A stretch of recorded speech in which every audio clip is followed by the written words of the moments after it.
കാര്യങ്ങളാണ്, അറിയാവുന്ന കാര്യങ്ങളാണ്. പുസ്തകങ്ങളും അറിവുകളും എല്ലാം പകർന്നു തരുന്നതാണ് ലൈബ്രറി.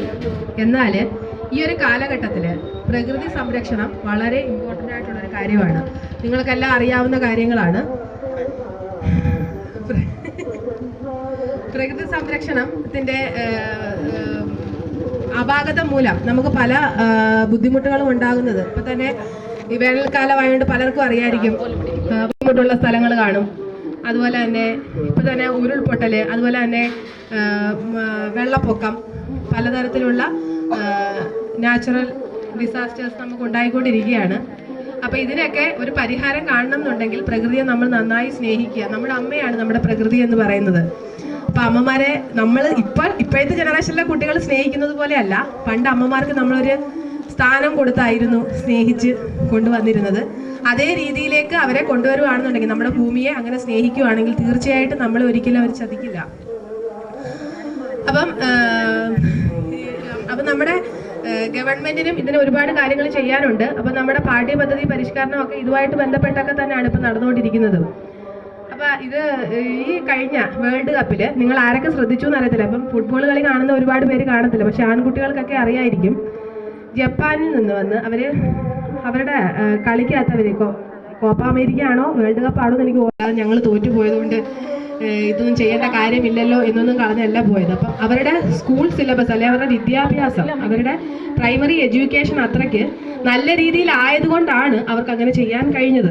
നമ്മുടെ പല കുട്ടികളും, നമ്മുടെ ഇപ്പോഴത്തെ ഇവിടെ ഈ ഇരിക്കുന്ന കുട്ടികൾ പലരും, ഒരാൾ പോലും സാധനങ്ങൾ എറിയുന്നവരല്ല. എന്ത് സാധനം കണ്ടാലും എടുത്ത് തൊട്ട് തൊഴുതെടുത്ത് മേളിൽ വെക്കുന്ന കുട്ടികളാണ് ഈ ഇരിക്കുന്നതൊക്കെ.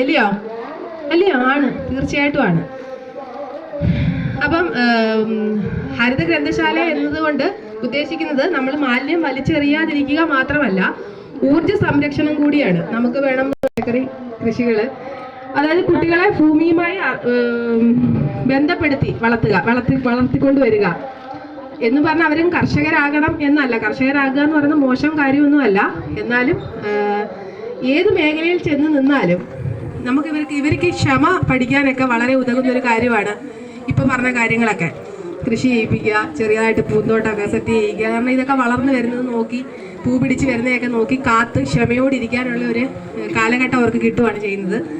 അപ്പം ഈ ഒരു ജനറേഷൻ ഇല്ലാത്തതും ക്ഷമയാണ്. കാരണം സാറിൻ്റെ അടുത്ത് ചോദിക്കണം, ഇന്ന പുസ്തകം എവിടെ ഇരിക്കുന്നത്, ഇത് പ്രതിപാദിക്കുന്ന പുസ്തകങ്ങൾ എവിടെ ഇരിക്കുന്നു എന്നൊക്കെ ചോദിച്ചിട്ട് വേണമായിരുന്നു നമ്മൾ പുസ്തകം കണ്ടെത്തി അത് വായിച്ച് നമ്മൾ തനിയൊരു നിഗമനം ഉണ്ടാക്കി എടുക്കണമായിരുന്നു. പക്ഷേ ഇപ്പോഴത്തെ ഒരു കാലഘട്ടത്തിൽ എന്തിനെ പറ്റിയെങ്കിലും അറിയണമെന്നുണ്ടെങ്കിൽ ഫോൺ എടുക്കുക, നെറ്റ് ഓണാക്കുക, എനിക്ക് വേണ്ടുന്ന വിവരം ഞാൻ ടൈപ്പ് ചെയ്ത് കൊടുക്കുകയോ ഗൂഗിൾ അസിസ്റ്റന്റ് വെച്ച് പറയുകയോ ചെയ്യാം. പറഞ്ഞു കഴിഞ്ഞാൽ എനിക്കതിനുള്ള റിസൾട്ട് പല വിധത്തിലുള്ളത് എന്ന് വെച്ചാൽ പലരുടെ അഭിപ്രായങ്ങൾ എനിക്ക് കിട്ടും. അല്ലാതെ ഞാനായിട്ടൊന്നും കണ്ടുപിടിക്കുന്നില്ല.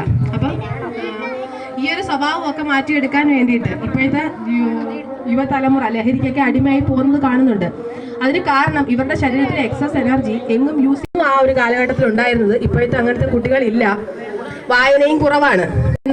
ഹരിത ഗ്രന്ഥശാലയാക്കുക എന്നുള്ളതാണ്. അപ്പൊ എന്താണെന്ന് ഞാൻ പറഞ്ഞു തന്നു നിങ്ങൾക്ക്. ഹരിത ഗ്രന്ഥശാല എന്ന് പറയുന്നത്